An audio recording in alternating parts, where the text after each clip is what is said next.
Hello there, welcome back to Talk. We became a bit of a theology show just before the break. I mean, I'm always down for that. But let's focus our minds back on domestic politics now, because I'm joined by former Conservative Party leader Sir Iain Duncan Smith. Sir Iain, it's fantastic having you on the programme, the greatest Prime Minister we never had, according to me, anyway.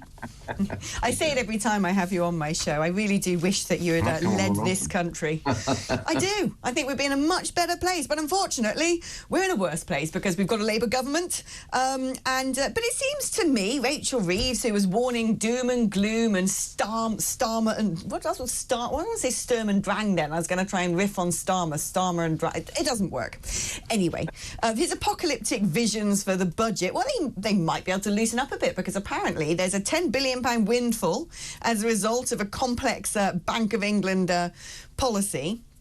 But Rachel Reeves insists she's still going to press on with winter fuel payment cuts. Now, do you think this is, in a strange way, the Labour Party doing things that, weirdly, the Conservative Party would normally do? They find themselves cutting welfare and trying to be prudent, while the Conservative Party are the ones banging the desk for not cutting welfare payments.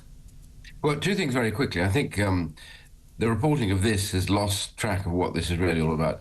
We've known about this for ages. John Redwood has been on this one for years, saying that the Bank of England has behaved badly. The Bank of England, through quantitative easing, bought huge amounts of shares, etc., as it were, mopped up huge amounts of these shares. And what they've got to do now is offload it. They have about just under £1 trillion worth of borrowed money sitting on the bank's accounts. Now, the thing about the bank is that when they go and sell their bonds, because to reduce that, they have to now sell the bonds to get rid of that huge level of debt held in the bank.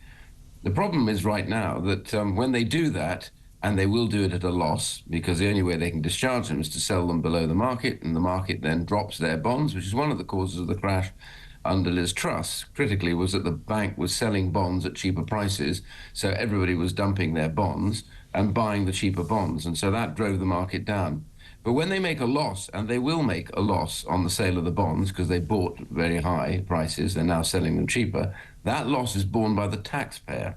So that's the money they're talking about. Right now, as they sell bonds, it costs the taxpayer more money, goes into our debt, that is to say, the government's debt. And the government doesn't have any control over when they sell the bonds.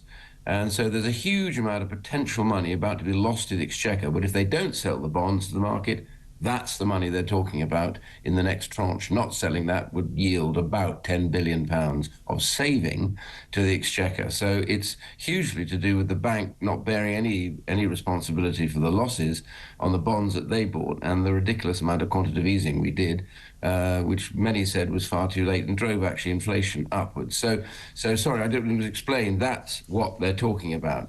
It's that. There's not an absolute sort of suddenly we've got 10 billion in the back of the sofa. It's not selling it means they don't lose that money. That lost money that would have gone to the Exchequer is not going to be in the Exchequer now, which means they have 10 billion more as a result of not having to pay that as a debt.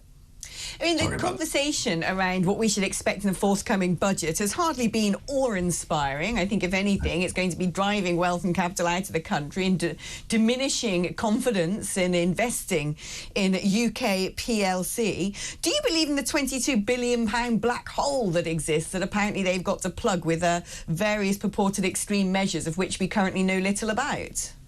No, I don't, not for one moment. And the reality is because the officials at the time would have made an issue of that, and they didn't, although they're now all backtracking and saying, well, of course, it wasn't actually funded. Well, most spending plans that you have aren't directly funded until you have to announce them and make them happen.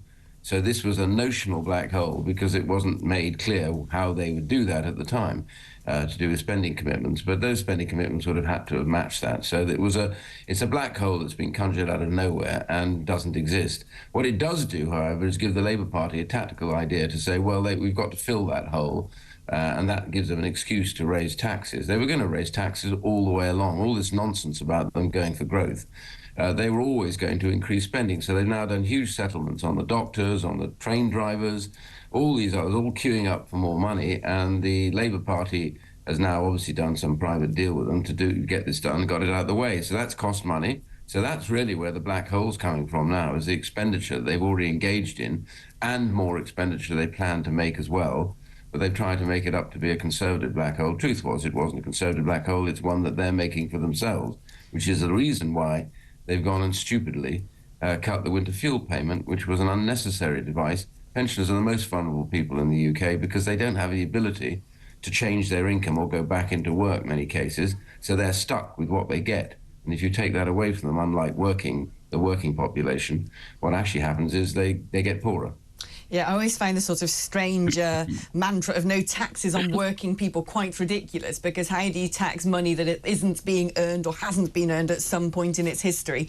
Let's talk now about the Conservative Party, and in particular Robert Jenrick. I was going to call him Sir Robert Jenrick then. I almost accidentally knighted him.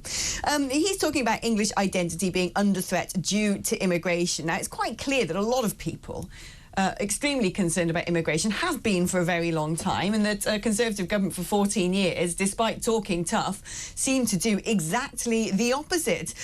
But do you think he would make a good leader of the Conservative Party? Has he got the guts and the mettle to put his money where his mouth is when it comes to writing policy for the party going forward?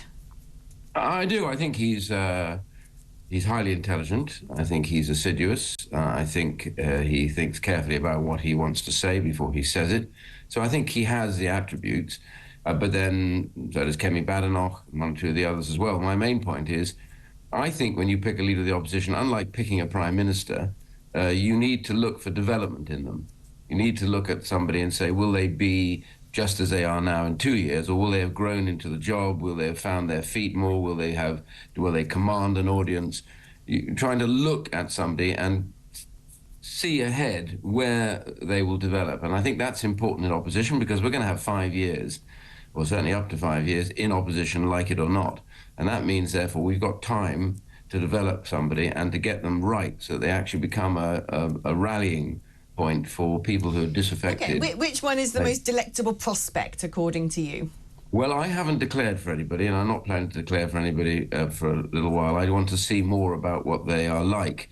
But I think all of those standing now could probably do the job, some more than others. As I say, I think Robert Jenrick and Kemi Badenoch are two people that I think will argue out quite well in this debate, but the others have every right to be there as well. So it's really a matter for me looking at development.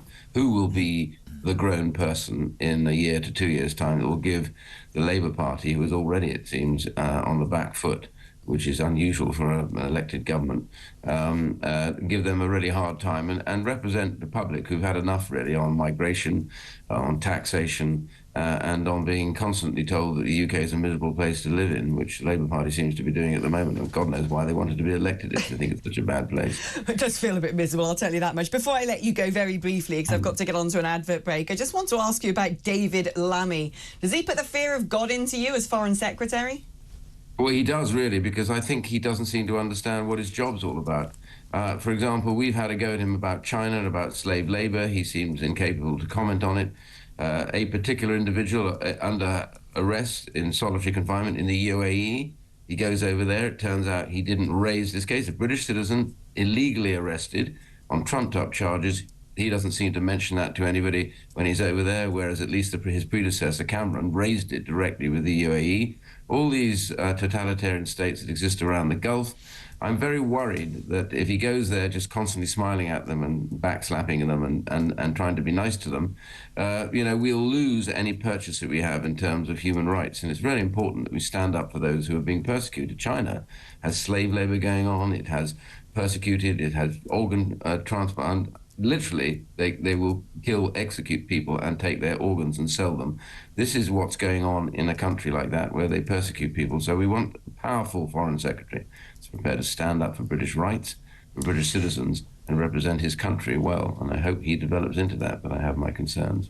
Very pragmatically put, Sir Iain. It's been wonderful having you join us today.